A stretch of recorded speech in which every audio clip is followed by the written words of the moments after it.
Hello team, welcome to another ATP Geopolitics video with myself, Jonathan MS Pearce, Ukraine War news update for the 18th of June 2024, first part thereof. Let's get straight to where we normally start, Ukrainian general staff figures for the Russian losses for the day before, all the usual caveats apply, of course. Now, we had seen a couple of days where there were 0 tanks, 2 tanks, real downtick in tanks, and then actually armoured personnel vehicles being taken out. Andrew contacted me on a thread yesterday to say likely due to poor weather, because I was wondering whether it meant that there were fewer attacks going on, whether that meant maybe a larger sense of a culmination, or whether it was a weekend thing. But actually, I very often forget weather as a variable, particularly in the summer, where you think, well, it's not cold, it's not snowing, there's not huge amounts of cloud around, but of course it can still, I mean, we had some pretty horrible weather here recently. You know, there's your summer storms, we've had floods around Europe and so on and so forth. So that can really affect the use of drones, especially high winds, and that will definitely cause a downtick in material that is taken out. And as we saw, it didn't affect the troops dying, so there seemed to still be, you know, activity going on and up in Kharkiv Oblast. But again, troops are also attrited largely by drones at the moment. Nonetheless, it seems that weather was a component. 1,230 personnel lost yesterday, according to the general staff figures. All the usual caveats apply. You can find them in the description to the video below. That is a fairly high number, obviously, at the kind of, the middle of the range of the over 1,000 range. I mean, we've skewed our sense of benchmarking at the moment with regard to the last, I think, 6 weeks since the Kharkiv offensive started, where we've seen a much larger number of personnel lost on a daily basis. 16 tanks is definitely up. That's over average, well over average now. And 20 armoured personnel vehicles, just over average. And 32 artillery systems, double the daily average. So much more significant day across some of these categories, although no anti-aircraft warfare systems or multiple launch rocket systems. 40 vehicles and fuel tanks. That's fairly high, but we have had some insane days in that category, and 7 pieces of special equipment there. So make of that what you will. There's no list at the moment from Andrew Perpetua. I'll share that with you as soon as I get it. And we're going to drop into looking at reporting from Ukraine, just to give us a sense of some of the personnel losses. Now, I've reported a couple of the figures he's going to talk about here, but it just gives you a general sense of how things might be going. Or Telegram through the link in the description. More confirmations for the high casualty rate in the Russian army are provided by their soldiers in the following videos. The first footage comes from the vicinity of Vovchansk, where one Russian soldier from the 1009th Motorized Rifle Regiment is complaining on camera that the initial size of the 5th company in which he serves was 100 people, and after an attempted assault against the city, they were reduced to only 12. The second footage is from one Russian prisoner of war, whose campaign lasted only 2 days, as he was reasonable enough to surrender quickly to Ukrainian forces near Vovchansk. He can be seen explaining that his unit consisted of 50 soldiers, but after the first attack, only 6 survived, and they all immediately surrendered to avoid being sent into attacks again. So that is literally a 0%. So when we talk about these figures here, it's usually understood to be dead, wounded to the point of not being able to fight, and POWs and deserters as well. And so actually that's a 100% attrition rate for that 50. Then we've got an 88% attrition rate for the first group mentioned. And there was another one I reported the other day that there was a chap talking about 300 troops, of which only 9 were left. So you're thinking, goodness me, that's a 3%? That's a 97% attrition rate. These grim confessions of ordinary Russian soldiers about their survival rate of 12% sound just in correspondence with other numbers provided by Ukrainian authorities. For example, the Ukrainian chief of the general staff, Anatoly Barkhilovich, stated recently that during the peak heat, Russian forces have lost up to 1,740 wounded and killed soldiers in the Kharkiv direction in a single day, which is an insanely high rate of casualties, especially if compared to the initial forces the Russian command summoned for their endeavor. It is no surprise that I thought that was 1,740 was for the whole front line on that particular day, but nonetheless, you get the sense that the Kharkiv offensive is being a bit of a challenge for the Russians and not for the Ukrainians. We'll return to that sector in the other section in a while, because I think there's a lot more to say regarding that. Okay, I want to play this for you, or at least I'm going to read the subtitles. Video from a Russian soldier showing a Chinese Desert Cross 1003 buggy, so that's your golf cart, in which 3 senior officers were killed after being hit by an FPV drone. So that's quite relevant in itself, that 3 senior officers are dead in that single strike. That's going to hurt. I want to show you a buggy, he says, that lads use to deliver food, ammo, etc. to the front. He says, in combat, delivery on Kamaz trucks is impossible,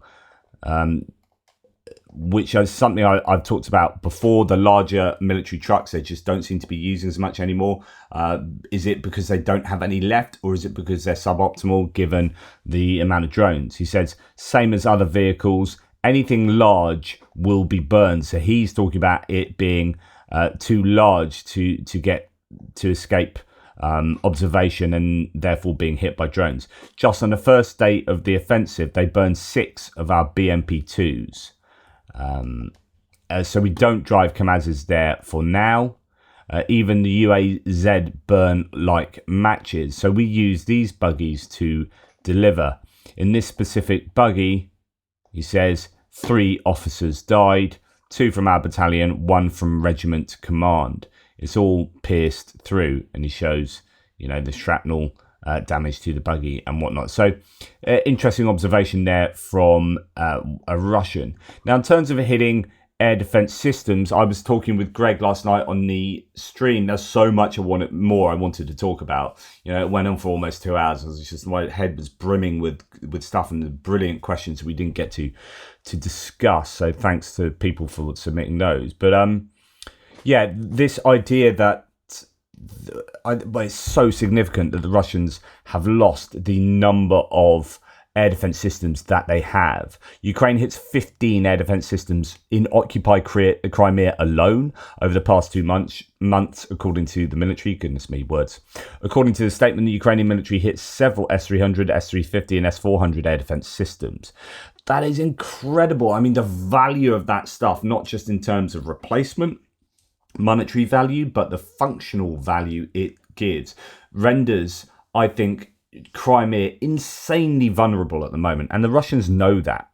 Let's talk about them moving their air defense battalion families away from there. Let's talk about taking museum artifacts away from Crimea. They are very on edge about the prospects for Russia maintaining control over Crimea going forward, it seems, or if not that, then just being absolutely hammered by the Ukrainians, because there's a really good case for the Ukrainians when they do get the use of F-16s, that if they have cleared the radars and air defense systems out of Crimea, that they could get the ability to strike Crimea with their planes pretty directly. Just a real change of situation, particularly in Crimea, over the last couple of months. Russia has admitted that the Ukrainian military shot down an A-50U. So if you remember the big AWACS aircraft that the Russians, they lost 2 of in the course of a week, was it? And one is thought to have been shot down by a Patriot air defense system. One was still a bit unknown as to what took that out. Now, at the time, there were lots of claims that it was shot down by Russian air defense systems, and you could see there's some video footage of a book literally firing at it from, was it the Krasnodar region? And now the Russians are coming out and saying it was shot down by Ukrainians. So a Moscow court has arrested in absentia the Ukrainian Colonel Mykola Ziaman on charges of terrorist act, which is bizarre. I mean, you're at war, here's a military plane shot down. According to the investigation, the commander of the 138th Anti-Aircraft Missile Brigade of the AFU on February 23rd ordered his subordinates to shoot down a plane of the Russian Aerospace Forces. The The above actions led to the death of 10 crew members and the destruction of the airplane, the IC said in a statement.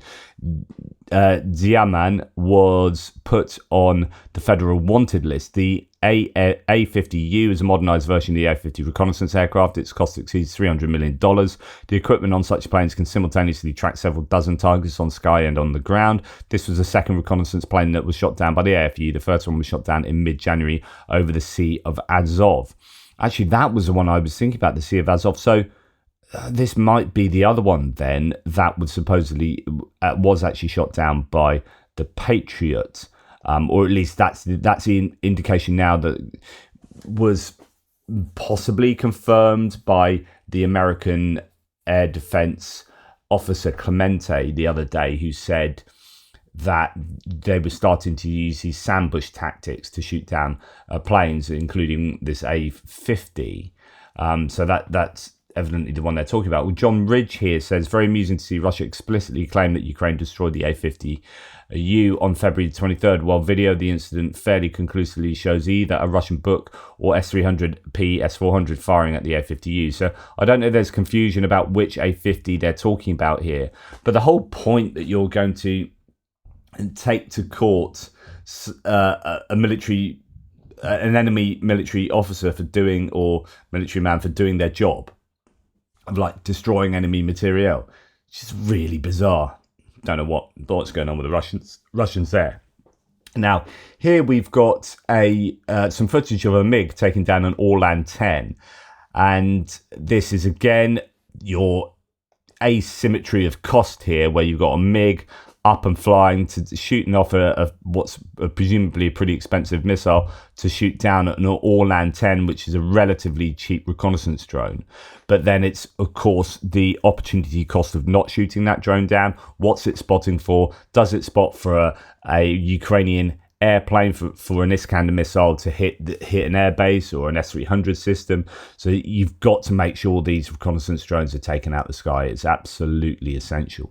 Now, a couple of Russia on fire. Trolley bus workshop went up in flames in Chelyabinsk yesterday morning, over 100 kilometers from the border with Kazakhstan. There were no casualties, but another big fire there. And then a large fire in Omsk region of Russia in the village of Piketnoy. A grain warehouse covering 2,600 square meters was on fire. That seems to be a really big fire with some fairly significant consequences, you would have thought, going on there. Don't know if they're sabotage or what, but just to give you the sense that there's a continued issue with some kind of arson, it seems, in Russia. Ukrainian air defense, now we're on to distance munitions and whatnot. Ukrainian air defense forces shot down all 10 Shahed drones used by the Russians last night. So 100% interception rate, but not a great amount shot into Ukraine. You would if you could. You answer you can't, I imagine. So why aren't they sending 100 drones in? Because they don't have 100 drones, or they're stockpiling for a larger attack, which means they don't have enough to both stockpile and give large attacks on a given night. Unidentified drones. So this is a really significant strike last night. Unidentified drones attacked an oil depot in the city of Azov in Rostov region, Russia. Last night, tanks with petroleum products caught fire after the strike. A large number of people and vehicles had to be deployed to contain the fire. Now, this was a really significant fire. There's an awful lot of footage. You can see it's still burning in the morning. There's a lot of footage last night. It's a huge fire, 30-meter high at one point. Just some incredible footage coming of that.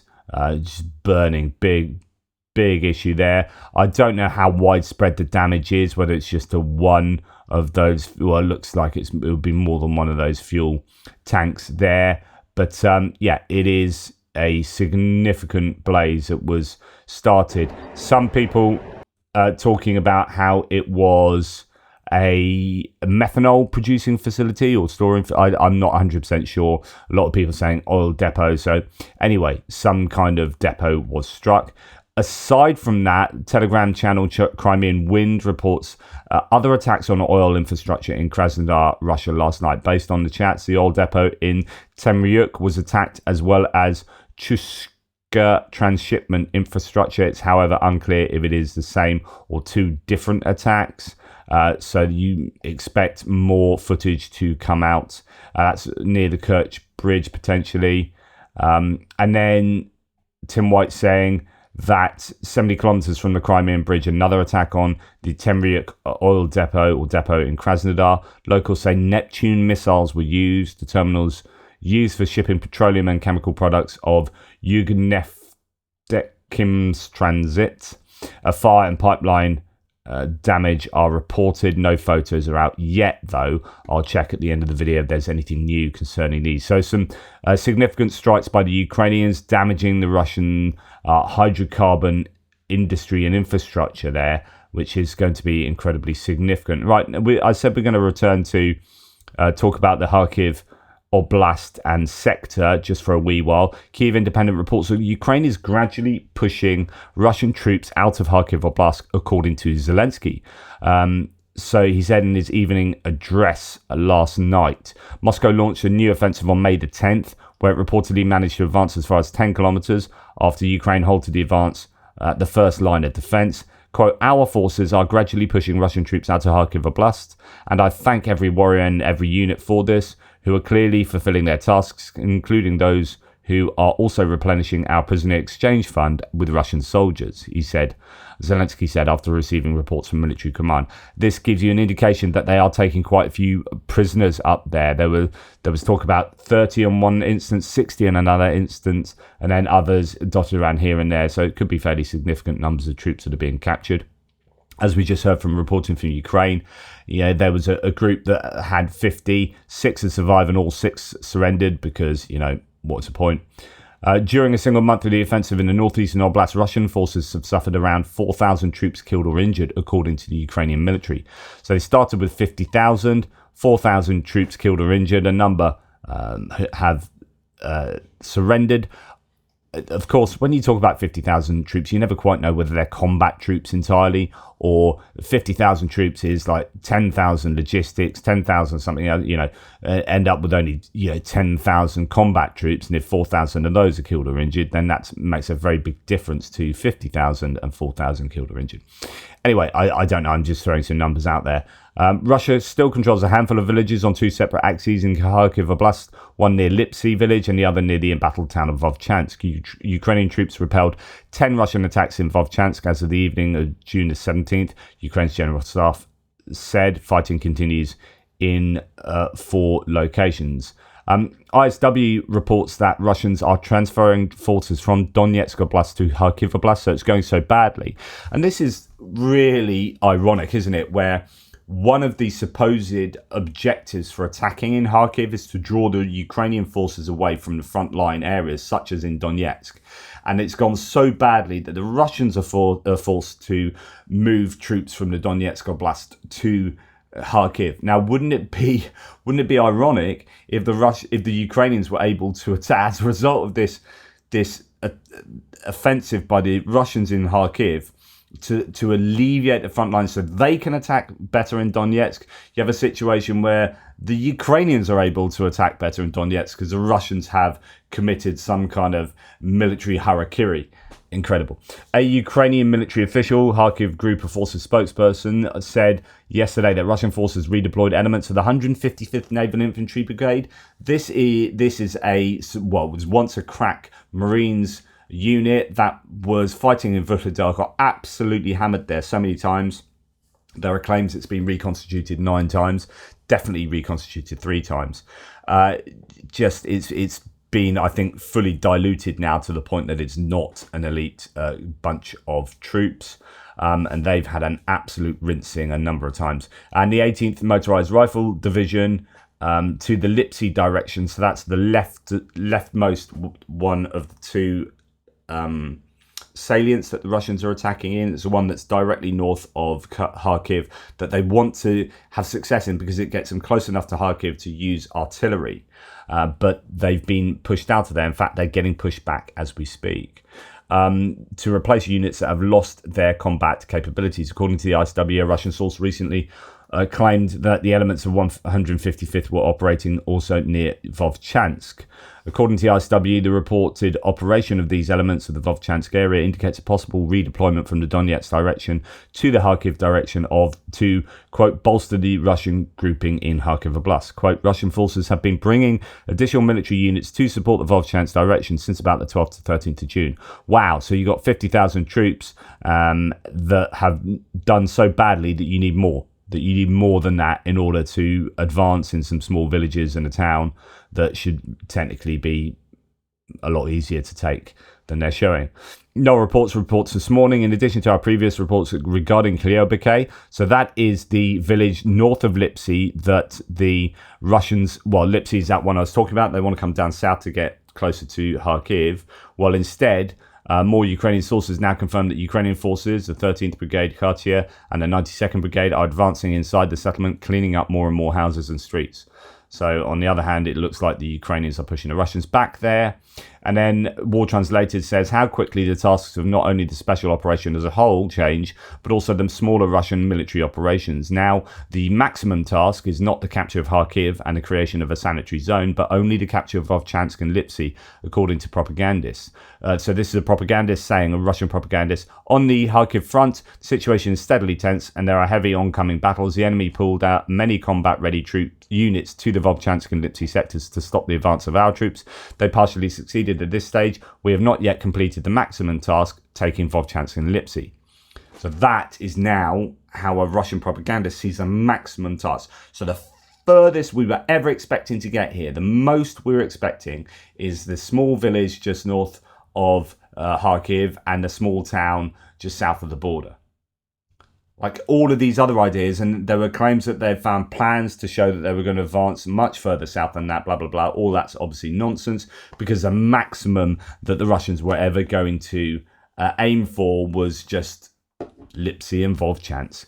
The minimum task has been accomplished, to pin down the enemy group to the Kharkiv direction with battles, force the enemy to pull in reserves, but your own reserves, yeah, and troops from other directions, and minimize shelling of Belgorod. Of course, Belgorod's now being hammered much more freely. Russians are pulling their troops from the front line. This is just absolute nonsense. Now the Ukrainian armed forces have been tasked with driving our troops out of the Kharkiv region at any cost. On the second and third lines of defense of the Ukrainian armed forces in the Kharkiv region and city, there is a build-up of the enemy group. So this is the idea that the Ukrainians are building up to push for a major counter-attack there. Just, yeah, it's a lot of copium there. Now, the Deep State, says this, which is pretty interesting. So we're going to be talking about Borova just really quickly.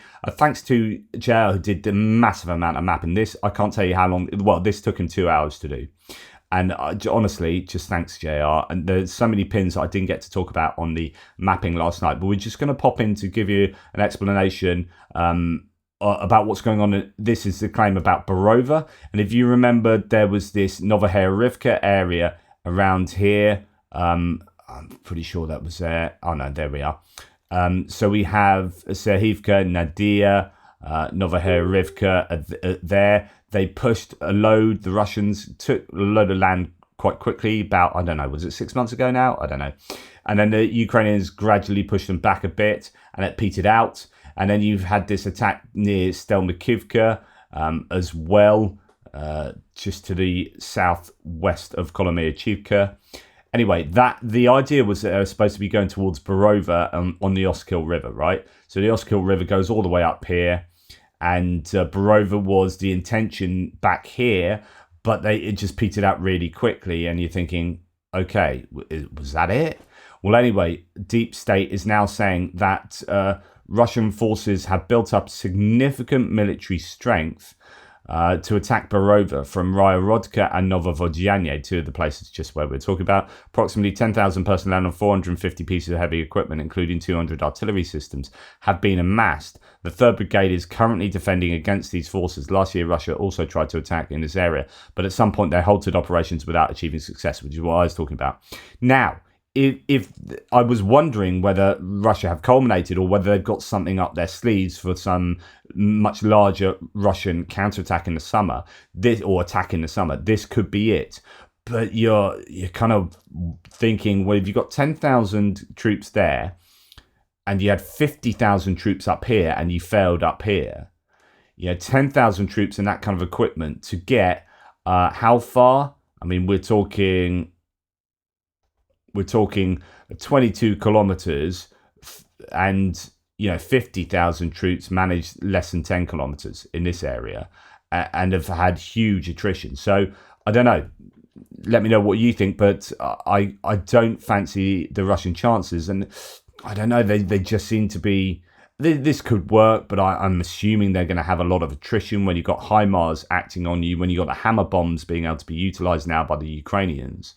I think and the amount of drones that Ukrainians have, I think things are going to be difficult for the Russians. Anyway, moving on. Anton Geraschenko here reports that Putin continues switching things around in the Russian defense ministry. He appointed his niece, Anna Tsivileva, as deputy defense minister. So a real bit of nepotism there.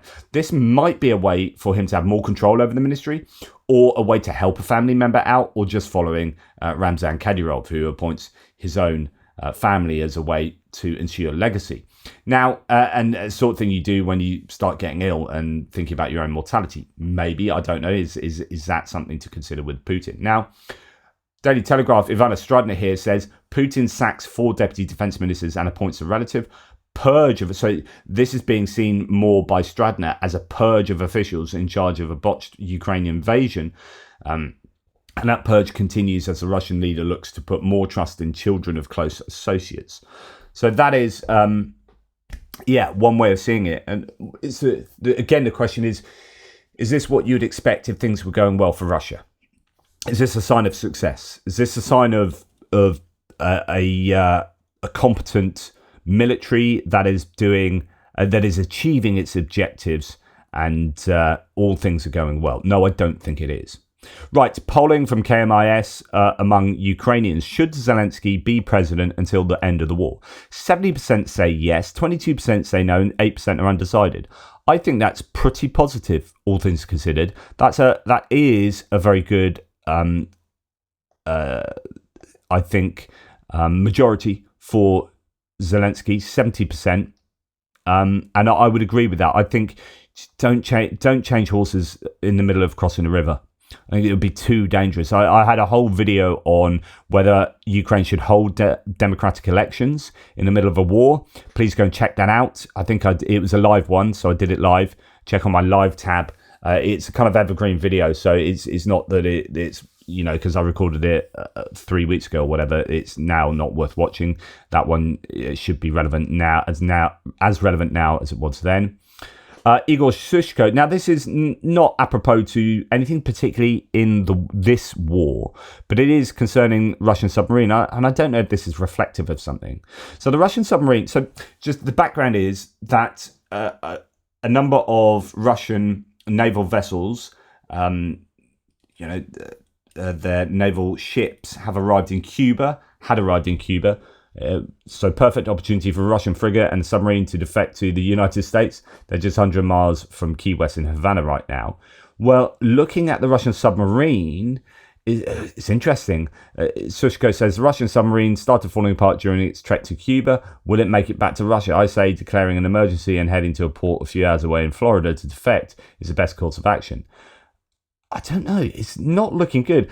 I think this is fairly significant. This is what enables a submarine to be really quiet. They're clad with very particular stuff, submarines.